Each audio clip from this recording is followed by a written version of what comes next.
Welcome to Coached Soul, a podcast for a better you. Here's your host, Steve Hudgens. Hey, welcome back to the show. I'm Steve, your host. I'm a licensed professional counselor here in Tulsa, Oklahoma. This podcast is about how to be a better you. Sometimes we interview a variety of people to help you to look at things from a different perspective. Last week, we talked about understanding healthy boundaries. And one of the things I want to really pull out before I really want to go into this week's topic is the understanding about how couples need to be relatable. What I mean by that is sometimes we become so reactionary in our relationships that it causes a lot of pain. And sometimes if our childhood hurts have not been dealt with, these are what I call hidden landmines. These are landmines that have been caused from the past hurts, whether it be from childhood, trauma-based, from your school bullying, whatever the case may be. These are painful hurts that hurt you individually, that somehow that has been swept away into the conscience and often forgot about until we have a fight or a trigger point that heightens our awareness. Now, I want you to think about this for a moment. When you have a 5-year-old child who experiences their first actual thunderstorm, loud thundering sounds, flashes of light. I mean, this is pretty scary for a 5-year-old. And the 5-year-old acts kind of wonky, crying, hiding, shaking. Because think about the 5-year-old. It does not have the experience, nor does it have the vast vocabulary of an adult. So therefore, how can you expect a child to explain how they feel when they don't have the experience or the words to describe how they feel or the emotion that's coming out, such as fear? They haven't been self-soothed. They don't like what's happening. What happens as that child grows into an adult? Well, as an adult, surely you have the experience of storms. You should be able to express your emotions, your feelings. Now, I want to pause right here for a moment and kind of backtrack a little bit, explaining what feelings and emotions are, because they're two different things. In therapy, when I talk to my clients, we talk about feelings, especially when I do EMDR. Feelings are what your body feels, such as a tightness of chest, palpitations of the heart, rapid heart beating, feeling faint, feeling hot in the face because you're angry, tears. Those are feelings that the body feels. Then you have emotion. Emotion, you know, is the two root emotions are fear and love, just like light and dark. But from fear and love comes out of the root are other emotions, such as fear produces anger, depression, sadness. And love should produce joy, happy, content, expression of intimacy. When we talk about feelings and emotions, what is this child feeling in the moment of being afraid of the storm? What is the child experiencing emotionally with their fear? They don't understand what they're going through, so they're going to act out intentionally because they're trying to get the adult's attention, because they know the adult should come around and self-soothe and help them to self-regulate. But when it comes to our relationships, this fear, if it hasn't been dealt with as a child, tends to manifest itself in the adult mind. Sometimes it gets hidden in our mind, and when I call it hidden landmines. These are things that tends to trigger. I have a client who described her trigger points, that her husband had said something to her and it triggered her. Now, her husband wasn't trying to intentionally hurt her, but the way he expressed it to her hurt her. Now, several things can happen when we become hurt. Remember, when we're faced with fear, our animal brain instinct, which is in the back of your head, it takes over. It's the fight, flight, freeze moment. Now, think about what happens in this moment here. As men, we have this innate ability, because we are the top of the food chain, we're hunters. Therefore, we process thoughts and we act on our thoughts. And when we encounter a rattlesnake, immediately fear can be invoked, because maybe we don't know how that snake is going to react. We know it's dangerous because we've seen our other tribe member die from a bite. So there's experience as an adult that we know about this rattlesnake can be a threat. Now, when you take this into a relationship, I'm not calling women rattlesnakes, okay? Yes, their bite can be vicious, okay? Tongue in cheek here. The thing about where I'm going with this is that as a man, we have to remember that, yes, women act and react on emotion. So that's like a rattlesnake. They're acting on emotion. They're going to strike. And immediately our defense, men's defense, rises to the surface here. But if we don't deal with the hurt from the past in the man, it invokes that reactive response to the woman. Now, you think about a woman. A bear is pretty scary. I mean, it's pretty scary to anybody if you haven't dealt with a bear. And so when this grizzly bear of a roar comes back out at her, now you have a snake and a bear. Who's going to win? Depends who bites first. And that's where we get into our fighting in our relationships back and forth, because we're invoking a reactive defense mode here. And women's natural tendency, think about nature. Pardon me, because I cannot remember the name of the bird that lays its eggs on the ground, but tends to fake a wing that's broken and walks away from its nest to draw the predator to the bird instead of the nest. Well, a mother's instinct is the same way. A woman's instinct is to protect herself and her children. So she's going to be reactive like a snake to protect. But the man's reactive state becomes like a bear. And now we begin to fight. But how do we reduce this reaction? To reduce this reaction is to understand our fear. Because remember, fear is a root of an emotion here. And fear also causes expectation of someone.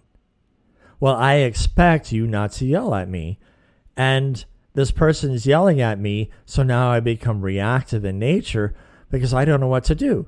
My adrenaline kicks in and my animal instinct brain comes in because I've been traumatized in the past, and I'm going to become reactive.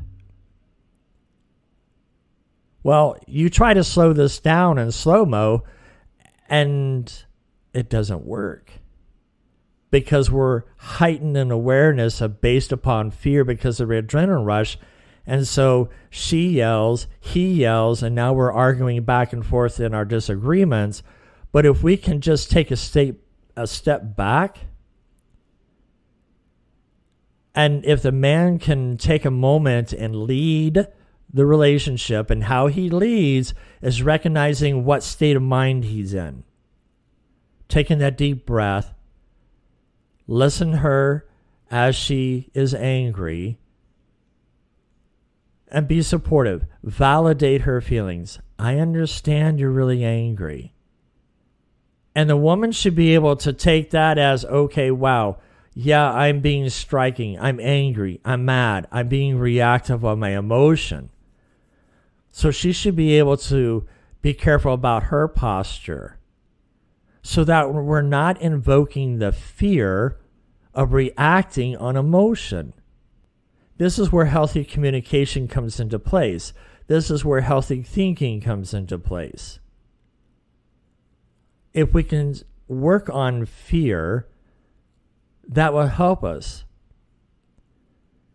But as we get older and we don't deal with fear, then we're going to continue to deal with fear. One of the comments by the listener says that, I think the fear of hurting the other person by being honest of our feelings is a big issue. And then another person about a relationship says, fear of putting your whole heart into a relationship too soon, so not to be hurt again in any way. One of the things that we have to realize when we're dealing with fear or with another relationship is just recognize there's going to be pain. Pain because we're human beings. We're going to hurt one another. I mean, it's just nature in itself. You look at animals. I love wolves, and you look at how they play, and they have a certain bite to let the other one know, hey, you're hurting me. Back off.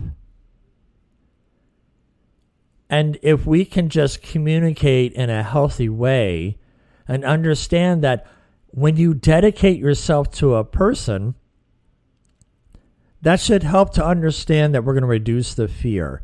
And reducing fear is remembering what state of feeling that we're feeling in our body, what emotion is being invoked, and then how we're going to be reactive to it. And it's just taking time to reduce, because you have to think about anger for a moment. Fight, flight, freeze moment. When we encounter that fight, flight, freeze moment, anger, the natural body's response is to fight back or to run. But the blood in the body flows out of the brain right into your muscles ready to fight, because that's where your adrenaline comes from. And it takes, usually, research has shown, it takes about 30 minutes for that blood to return naturally. You hear stories about fits of rage where you have these people who stab other people 120 different times. That's rage. It's a blackout rage. Because the blood is not getting the oxygen to the brain to help the brain to think rationally. And it's being reactive in the animal brain piece that we have that continues to fight, and it doesn't know how to stop because of the anger. And so one of the things I want to talk about is when we are dealing with each other, we have to remember that we have to be careful in how we react to one another. Fear is not a healthy response. Now, let me clarify. If there's no threat and to have fear, obviously fear is a natural response to whatever is there in your mind that has not been settled. Now, some fear is healthy, like walking in front of a bus. Yes, I'm afraid to walk in the front of the bus because I'm not Superman and I'm going to get hit. I get it. That's a healthy fear. But when we're in a relationship, we have to be able to understand our fear and our wounds from our past, from the childhood hurts. And when we think about fear in that little child that encountered that first storm that doesn't have the words and vocabulary, if it becomes trauma for them, then they try to invoke control as they get older. But when it comes to individuals and we think about this fear, one person commented, I fear the rage it produces in another person.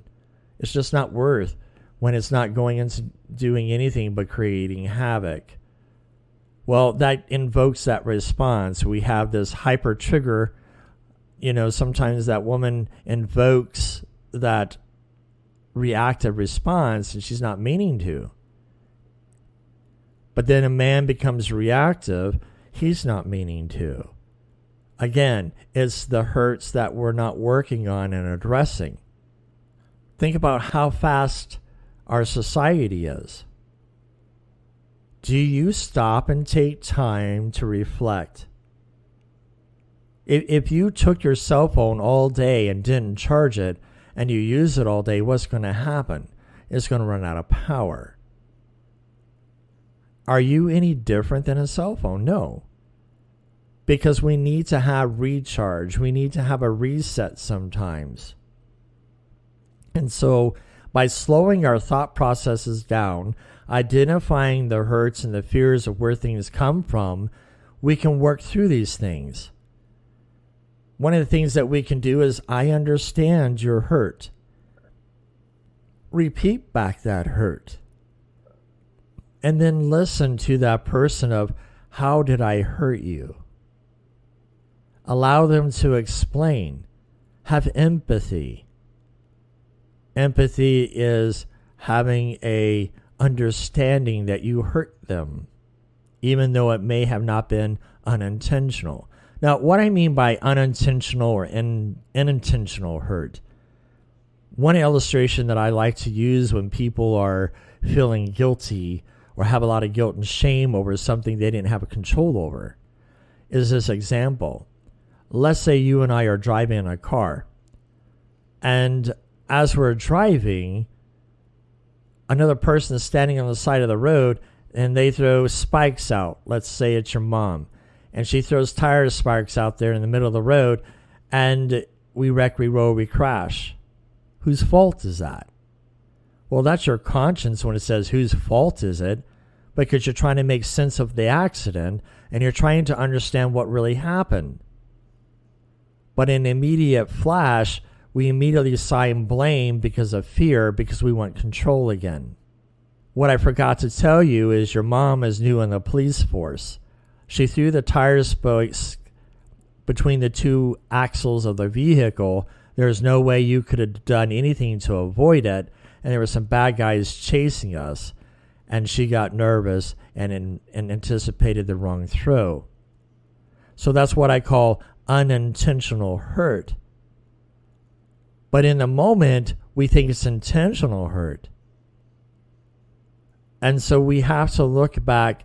How quickly do we assign blame because we become fearful, because we're trying to control or make sense of something? When we're trying to have a relationship with one another, it's, oh my gosh, you hurt me. Because that's the experience of a little child. You've hurt me. I don't know how to explain it. I don't have the words. I don't know why it feels like you hurt me. But when we take the time to process and look back, did that person really hurt you? Is it a landmine response that something in the past has been stepped on and you hurt because it hasn't been dealt with? Now, I'm not trying to give the other person a patsy or a way out of things. I'm just saying, let's look at some things differently here. Yes, people hurt people. But at the same time, we can start working on our fears of understanding who we are by understanding our identity. By understanding our identity, we can start building healthy boundaries. But in order to build healthy boundaries is to understand our fear-invoked response so that we can lessen the effects of arguing or fighting with one another. You know, this country is founded upon differences of opinion. Think about that for a moment. You and I might disagree on something, but I should not be divisive and think, well, you're wrong, or you think that I'm wrong, and don't have anything to do with me. Why can't we have a difference of opinion and build something better based upon our differences of opinion? This is how this country has been founded. Difference of opinions, whether right or wrong, we were able to build stronger because we were able to listen to one another's differences of opinions and come up with a better solution. We need to start working and addressing on our fear of hurt, of being understanding of our childhood hurt and where the nurturing aspect did or didn't come in the time of our hurt, so that we can build healthy relationships by working through our emotions, by understanding, hey, I'm not here to hurt you, even though I have a posture of a rattlesnake that could bite you, only because I'm being defensive out of my own childhood hurt. We have to be able to try to look past where things are at. Yes, people everywhere around us are hurting. Who's going to stop the pain of where we're at? Who's going to address the fear that's there? When we start working through things and addressing our pain, then we can become a healthier nation, having a healthy relationship. But to wrap things up here, I want to talk about grace and mercy. The other flip side of fear is love. I have a client who, her son was disgruntled and asked her to back off. And she asked, what do you think about me contacting my son? I said, I can't answer that for you. What did your son ask you to do? To back off, leave him alone? Okay. So what do you think you ought to do? Well, I'm going to call him, and if he doesn't take my call, then I'm going to cut him out of my will. And I'm like, wait a minute, that's contradictory, because you say you're a Christian, and then you're going to go stoop to his level and not give him anything? To heal a relationship is do the opposite.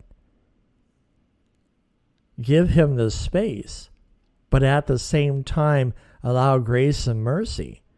Because if something was to happen to you, God forbid, and you leave an inheritance, then it's going to make him wonder, did I do the right thing by ignoring my mom? Where is healing going to begin if we don't address the fear within? Just because we have pain doesn't mean that we can invoke pain.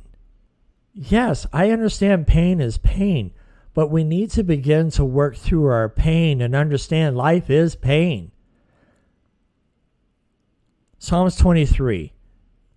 Though I walk through the valley of shadow of death. You know that valley is determined how we see it, but the length of the valley that you walk in is determined by how you react to the valley.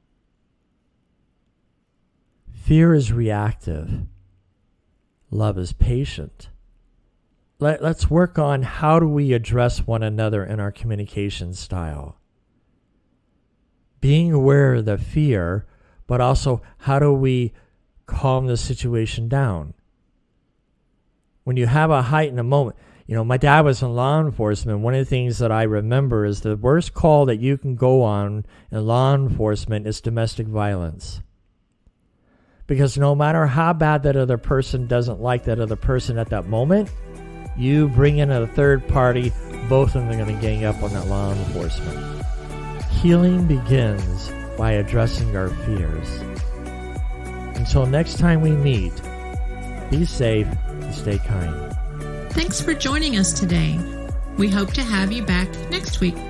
Until then, be safe and be kind.